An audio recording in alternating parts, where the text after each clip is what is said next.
মুহাম্মদ আব্দুর রাসূলুহু সাইয়্যিদ কুতুব রাহমাতুল্লাহ আলাইহি বলেন, আশ্চর্য কথা, আমি তো এই কালেমার কথা বলার কারণে, এই কালেমার উপরে বই লেখার কারণে, এই কালেমার দাওয়াত দেওয়ার কারণে আমাকে বন্দী করা হয়েছে, চরম নির্যাতন করা হয়েছে, আমার হাত পা ভেঙে দেওয়া হয়েছে, আমাকে শ্বাস পর্যন্ত ফাঁসিতে চড়ানো হচ্ছে।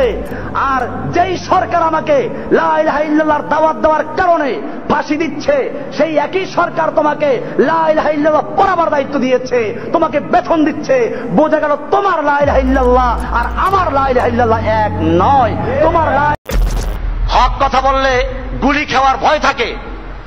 আমাকে একজনে গুলি একটা প্যাকেট করে কাগজে মোড়াইয়া তারপরে সুন্দরভাবে খামে ঢুকাইয়া তারপরে আমার ঠিকানা পাঠিয়ে দিয়েছে। লেখছে যে এইটা আপনাকে নমুনা পাঠানো হলো, পরেরটা বাস্তবে আসবে। কোন জায়গায় হাত দিয়েছেন, কোরআন হাদিসের কথা বলবেন, সব বলতে চাইয়েন না। আমি পাইলে তাকে উত্তর দেব, অথবা এখন উত্তর দিচ্ছি, তাকে জানিয়ে দিচ্ছি। এরকম ভয় দেখাইবা তোমাদের পীরদেরকে, যাদের দুনিয়াতে 10টা বউ আছে, বাড়ি গাড়ি আছে, শরীর টিপতে লোক লাগে, মাথা টিবান লাগে, পাও টিবান লাগে, অথবা যেই বুজুর্গদের চলতে গাড়ি লাগে, আরামদায়ক বাড়ি লাগে, ওই সমস্ত পীর বুজুর্গদেরকে এরকম ভয় দেখাও যারা তাদের জীবনটাকে অক্ষ করেছে ইসলামের জন্য, যারা তাদের সবচেয়ে বড় চাহিদা তামান্না শাহাদা, ইসলামের জন্য জীবন দেওয়া তাদের সবচেয়ে বড় চাহিদা। তুমি তাকে কিসের ভয় দেখাচ্ছ? তোমরা যারা ভয় দেখাও ওইটা আমরা চাই, তোমরা যারা থেকে আমাদেরকে সাবধান করছো আমরা সেটা কামনা করছি। কাজী যারা আজকে ভয় দেখাচ্ছ, আমি কোরআন এবং হাদিসের কথা বলেই যাব।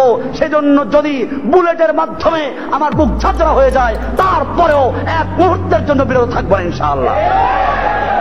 আল্লাহর নবী লা ইলাহা ইল্লাল্লাহর দাওয়াত দিয়েছেন, সাহাবারা লা ইলাহার দাওয়াত দিয়েছেন। সেই দাওয়াতের ধাক্কায় গোটা সমাজ আলাদা হয়ে গেছে। লা ইলাহা ইল্লাল্লাহর মানে হচ্ছে আল্লাহ ছাড়া কারো বিধান চলবে না, আল্লাহ ছাড়া কারো হুকুম চলবে না, আইন চলবে না। আর এখন লা ইলাহা ইল্লাল্লাহর দাওয়াত দেয়, তার মধ্যে কি নাই, এসব বিষয়ে কোনো কথাই নাই। লা ইলাহার দাওয়াত দেয়, মসজিদের জামা কি করো, মসজিদে আসো, নামাজ পড়ো, ঠিক আছে, ভালো কথা। কিন্তু এরপরে ওই যেই লা ইলাহা ইল্লাল্লাহর দাওয়াত দিয়ে রাষ্ট্রীয়ভাবে নবীরা দিন কায়েম করেছেন, তার খবর আছে কিছু? এই জন্য মনে রাখতে হবে, লা ইলাহা ইল্লাল্লাহ দাওয়াত দেওয়া ভালো, কিন্তু সেই লা ইলাহা ইল্লাল্লাহ দাওয়াতটা যেন নবী মুহাম্মদ সাল্লাল্লাহু আলাইহি ওয়াসাল্লামের দাওয়াতের মতো হয়। মিশরের সাইয়্যিদ কুতুব রাহমাতুল্লাহ আলাইহিকে যখন লা ইলাহা ইল্লাল্লাহ কথা বলার কারণে জেলে বন্দী করা হলো, শেষ পর্যন্ত ফাঁসির হুকুম হয়ে গেল। ফাঁসির আগের রাতে জেলখানার ইমাম সাহেব ওনার সামনে সাক্ষাৎ করতে গেলেন। সাইয়্যিদ কুতুব রাহমাতুল্লাহ আলাইহি জিজ্ঞেস করলেন, আপনি কে, কেনই বা এলেন? ইমাম সাহেব বললেন, আমি জেলখানা মসজিদের ইমাম। আপনি তো ফাঁসির আসামি, আগামীকাল আপনার ফাঁসি হতে যাচ্ছে। যে সমস্ত মুসলমানদের ফাঁসি হয়, আমার দায়িত্ব হচ্ছে জেলখানার ইমাম হিসেবে ফাঁসির আগে তাদেরকে কলমা পড়ানো, তওবা পড়ানো, কলমা পড়ানো। সাইয়্যিদ কুতুব রাহমাতুল্লাহ আলাইহি প্রশ্ন করলেন, আচ্ছা কি কালমা তুমি পড়াও, বলো দেখি।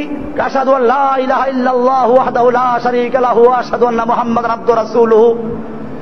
সাইয়্যিদ কুতুব রাহমাতুল্লাহ আলাইহি বলেন, আশ্চর্য কথা, আমি তো এই কালেমার কথা বলার কারণে, এই কালেমার উপরে বই লেখার কারণে, এই কালেমার দাওয়াত দেওয়ার কারণে আমাকে বন্দী করা হয়েছে, চরম নির্যাতন করা হয়েছে, আমার হাত পা ভেঙে দেওয়া হয়েছে, আমাকে শ্বাস পর্যন্ত ফাঁসিতে চড়ানো হচ্ছে। আর যেই সরকার আমাকে লা ইলাহা ইল্লাল্লাহর দাওয়াত দেওয়ার কারণে ফাঁসি দিচ্ছে, সেই একই সরকার তোমাকে লা ইলাহা ইল্লাল্লাহ পড়াবার দায়িত্ব দিয়েছে, তোমাকে বেতন দিচ্ছে। বোঝা গেল তোমার লা ইলাহা ইল্লাল্লাহ আর আমার লা ইলাহা ইল্লাল্লাহ এক নয়। তোমার লা ইলাহা ইল্লাল্লাহ তাগুতের থেকে পয়সা দেয়, আমার লা ইলাহা ইল্লাল্লাহ তাগুতের নির্যাতনের সম্মুখীন করে।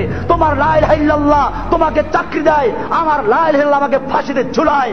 বোঝা গেল ঠিকই বর্তমানেও যারা লা ইলাহা ইল্লাল্লাহ দাওয়াত দিচ্ছেন, জেনে রাখবেন মুহাম্মদ সাল্লাল্লাহু আলাইহি ওয়াসাল্লাম লা ইলাহা দাওয়াতের কারণে মক্কার লোকেরা তাকে মারতে উদ্যত হয়েছিল, ঘেরাও করে হত্যা করার জন্য বাড়ি ঘর ত্যাগ করা হয়েছে, কাফের মুশরিক বিরোধিতা করেছে।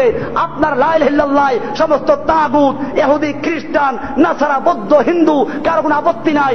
আপনার জন্য সারা বিশ্বের ভিসা ফ্রি হয়ে যায়, আপনাকে সব জায়গায় ঢুকতে দেওয়া হয়। বোঝা গেল আপনাকে পাহারাদারি করা হয়, আপনার জন্য সব রকম ব্যবস্থা করা হয়। বোঝা গেল আপনার লা ইলাহার দাওয়াত এবং মদিনার মক্কার নবী মুহাম্মদ সাল্লাল্লাহু আলাইহি ওয়াসাল্লাম লা ইলাহার দাওয়াত এক নয়। ইমান প্রয়োজনে জ্বলে